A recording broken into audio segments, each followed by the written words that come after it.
Hi friends, ఈరోజు వీడియోలో నేను మీతో ఆరోగ్యానికి ఎంతో మేలు చేసే క్యారెట్ వేపుడు ఎలా తయారు చేసుకోవాలో చూపిస్తాను రండి.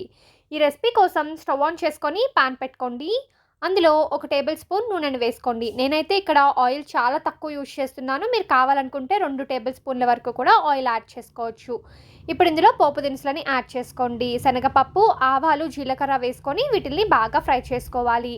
ఇవి వేగిన తర్వాత పచ్చిమిరపకాయ ముక్కలు అలాగే ఉల్లిపాయ ముక్కల్ని కూడా వేసుకొని ఫ్రై చేసుకోండి. ఉల్లిపాయ ముక్కలు మరి ఎక్కువ వేగాల్సిన అవసరం లేదు, కొద్దిగా వేగితే సరిపోతుంది. ఇలా ఉల్లిపాయ ముక్కలు వేగుతున్నప్పుడే కరివేపాకు, కచ్చాపచ్చాగా దంచి పెట్టుకున్న 5-6 వెల్లుల్లి రెబ్బల్ని కూడా వేసుకొని ఫ్రై చేసుకోండి. ఈ ఉల్లిపాయ ముక్కలు కొద్దిగా వేగిన తర్వాత సన్నగా కట్ చేసి పెట్టుకున్న క్యారెట్ ముక్కల్ని ఇందులో వేసుకోవాలి. నేను ఇక్కడ 1/2 కేజీ క్యారెట్ ముక్కలను అయితే తీసుకున్నానండి. ఇవి కొంచెం సన్నగా ఉండేటట్లు చూసుకోండి, తొందరగా కుక్ అయిపోతాయి. ఇప్పుడు ఈ ఆయిల్లోనే ఈ క్యారెట్ ముక్కల్ని బాగా మిక్స్ చేసుకుంటూ ఫ్రై చేసుకోవాలి. ఇలా ఫ్రై చేసుకున్న తర్వాత ఇందులో రుచికి సరిపడినంత ఉప్పు, 1/2 టేబుల్ స్పూన్ పసుపుని యాడ్ చేసుకొని మరొకసారి బాగా మిక్స్ చేసుకోండి. ఈ ఆయిల్లో మనము 1 నిమిషం నుంచి 2 నిమిషాల పాటు కుక్ చేసుకోవడం వల్ల టేస్ట్ చాలా బాగుంటుంది. అలాగే క్యారెట్ ముక్కలు తొందరగా కూడా ఉడికిపోతాయి.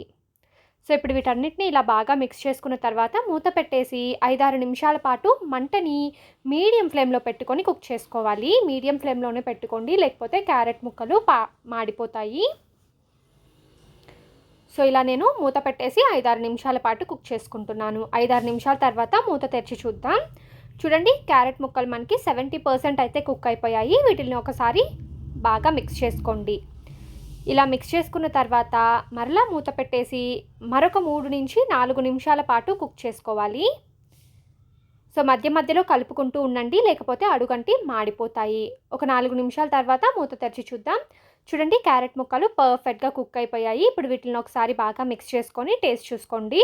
ఉప్పు సరిపోయిందో లేదో, సరిపోకపోతే మీరు ఇప్పుడు యాడ్ చేసుకోవచ్చు.